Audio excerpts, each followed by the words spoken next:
Back on Inside Tennessee with the mayor-elect of the city of Knoxville, the first new mayor we'll have had in 8 years, Indya Kincannon. Again, we're glad you're here, Susan.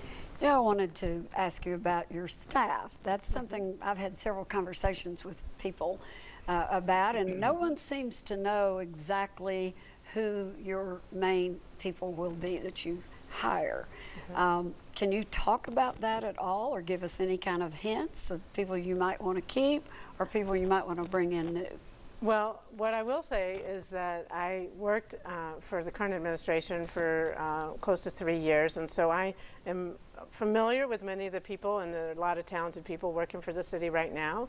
I also know that many of them are about to retire, so those will be my first priorities, is replacing Jim York, Finance Director, Janet Wright as Head of Information Systems, also Avis Reed, I believe, is planning to retire from Community Relations. So those are really three big positions that I'll be looking to find talented people. As for other positions, I'm still in the process of thinking about what the organizational chart might look like, if there may be some changes, and you know, so those are under review. And if you look at the organizational chart, there are about 24 people who that you can appoint. Yes, right, are appointed by the mayor. About 1,600 employees throughout the city. Chief of staff, any hints on that?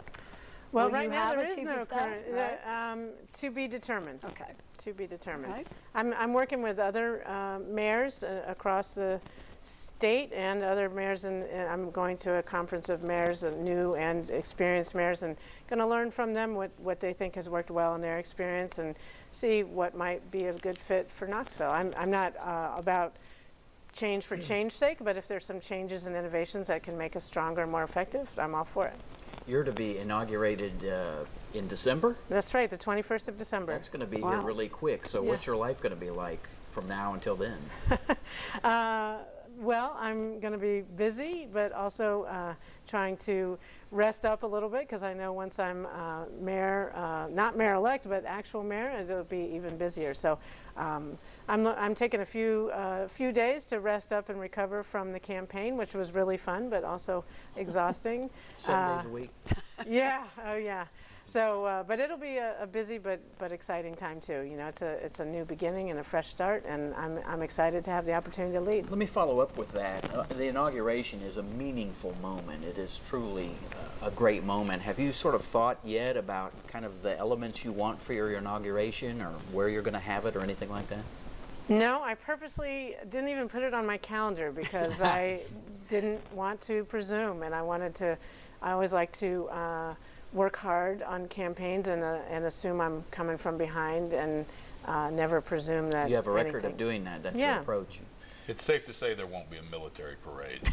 No, crowns, no tanks. No parade. No tanks. You felt some of this, and we heard it throughout the campaign, this partisan approach to the campaign. And I'm just curious, this is a nonpartisan race, but so often elections turn into you're in this camp or you're in this camp. What's your impression of that as a candidate, and was that hard to break through and say what you were trying to say at the top, that it doesn't matter what political stripe you wear, you're the mayor of a city? Right. Well, I never put my party identification on any of my campaign materials or website, and yet it was the most frequent question I was asked: What party are you? What party are you? And so my answer was always, it's a nonpartisan race, and these issues are not ideological, but I'm also proud to be a Democrat. And some people liked that answer, and some people didn't like it, but enough people liked it. I would say Knoxville as a whole is a pretty moderate, pragmatic town, and they want a mayor who's going to work hard for them and be effective, whether that's a Republican or Democrat, or someone who doesn't say what they are. So obviously it worked out okay.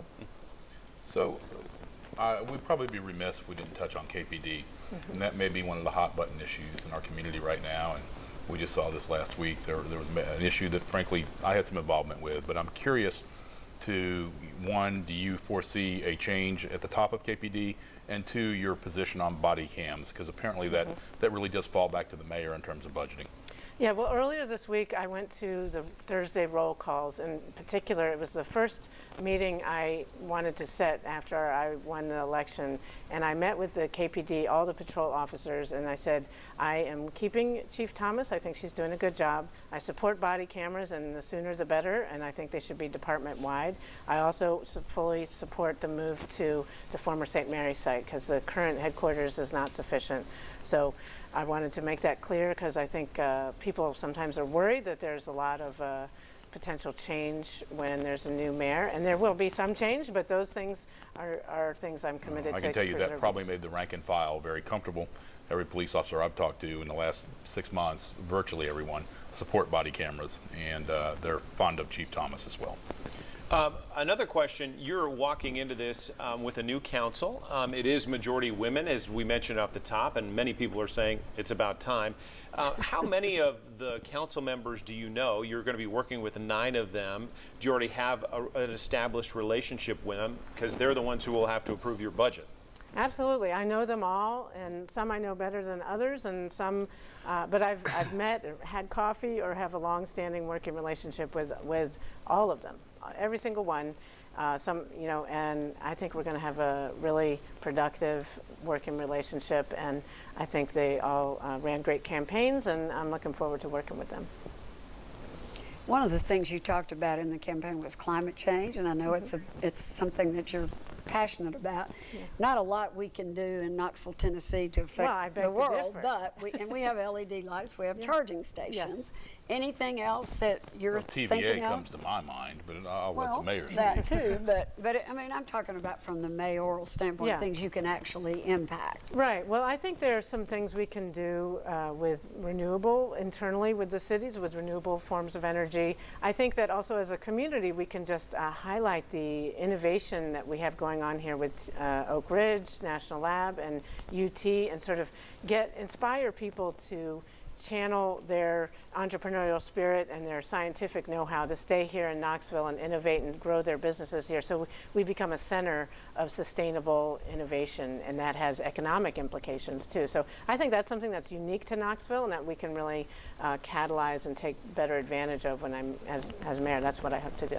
Mayor-elect Indya Kincannon, it's been a pleasure. Thank you very much. Again, Thank you. congratulations. Thank you very much. We'll be in touch, certainly in December when she takes office. We'll be back with more of our discussion of the council winners right after this.